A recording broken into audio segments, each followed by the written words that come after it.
The special advisor to the president on media and publicity, Femi Adesina, says Nigerians will survive the current fuel scarcity.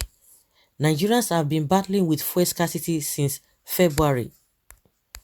The scarcity is said to have been caused by the importation of adulterated fuel. However, the Nigerian government had assured Nigerians that normalcy would soon return because it has enough fuel. That is what we have been hearing. No? They have a 1 point something million, whatever. That is what we have been hearing up till now. Nothing has changed. The one who is holding it. Additional in his latest weekly article on Thursday, titled "Knock Knock Knock, Who is there?"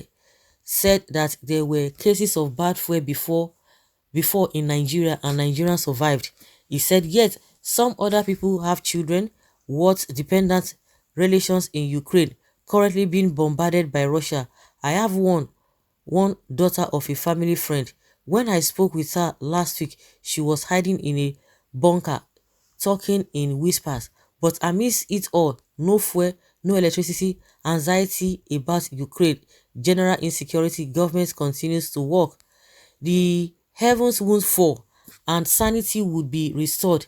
The current situation is called SN or snafu situation, normal, all fouled up. Normalcy will definitely return. Be patient, my soul, though thou art suffered worse than this, according to Thomas Holscroft. Why are you downcast, O my soul? Why the unease within me? Put your hope in God, for I will yet praise him for the salvation of his presence. Psalm 44 verse 2. President Muhammadu Buhari has promptly approved the sum of $8.85 million for the evacuation of Nigerians in Ukraine. Good, that is what a responsible father does to family members in distress. He is also working night and day, ensuring that the country has fuel, power, infrastructure, and all the good things of life. Be patient, my soul. Knock, knock, knock. Who is there? Yes, do you remember the title of that book by James Hadley, Chase, that we read in the 70s and 80s? Were you old enough then?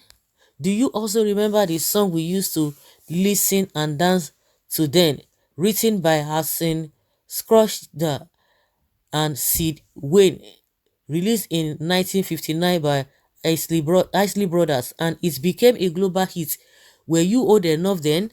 I'm gonna knock on your door, ring on your bell, tap on your window too. If you don't come out tonight when the moon is bright, I'm gonna knock and ring and tap until you do. Are you like King Lear at his gloomy was? I have come to knock on your door. Are you saturnine and lugubrious because there's no fuel, no light, no power? Then go reach bed power, no day. Suffering and smiling. Okay, suffering and smiling. Fela Aniku Lapukuti had sung long ago. Be patient, my soul. Thou art suffered worse than this. There were cases of bad fuel before in this country. We slept for days, weeks on end at petrol stations, queuing for fuel. We survived. We will survive again, last. I have come to knock and ring and tap on your door today to remind you that it is not all doom and gloom in our country. However overcast the sky is, there is always a shimmer of lights. And that was what we were shown a couple of weeks back, when the Minister of Budgets and National Planning, Zainab Ahmed, accompanied by Works and Housing Minister Babatunde Raji Fashola, SAN, and their other counterparts, addressed a town hall meeting on infrastructure, financing, and human capital development. It was like streaks of lights in an overcast sky. So guys, all this poem where this man dey read there, wetin e dey try to talk, because all this nonsense, because I'm just pissed off with all this rubbish wey dey talk. invariably what it means is that after all everyone no go fall, so what is the big deal if last everybody go do all right? In a nutshell, that is what this man is trying to say. Why the noise in the first place? Why the noise? In another breath, Joy Igbo is telling us that oh, it is the handiwork of Buhari's enemies. They are the ones causing this fuel scarcity. That for the past 7 years there was nothing like that, but just a year to election we started hearing all these things. And you know all these people, then why didn't you go after them? Why didn't you go after them? Some people made a mistake, whether it was a mistake, whether it was a deliberate act, but whichever way, but from the way or the account of the government, some people did that and it was a mistake on their part. Why didn't they deal with them? Why have they not been dealt with? So invariably, anyhow, Ogoro must jump. Anyhow, no be today don dey happen, e don tey. So what is the big deal? Kin a big deal, kin a big deal. That is what this man is saying. That is what I can deduce from what he has said. That after all, it don't happen before now. So why are people now making noise about it? But that was not what they were telling us before. Now, these people were hi. God no go forgive them.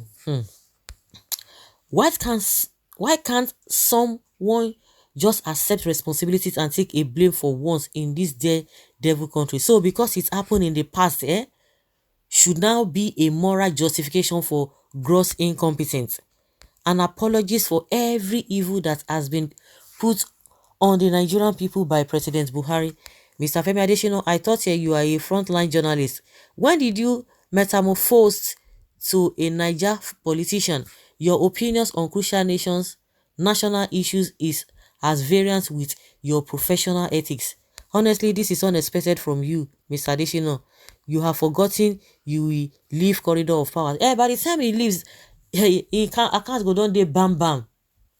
I can't go dey run kitikiti from one bank to another. From e go down there bam bam. He will not feel it. They won't feel it because they will have enough, more than enough. So they will still be part of the elite. Nothing go shake. Nothing go shake them. Nigerians voted for your boss to change that, not to be reminded about the past, saying that Nigerians have endured it before. It is like indirectly telling us there's nothing your boss can do to change that.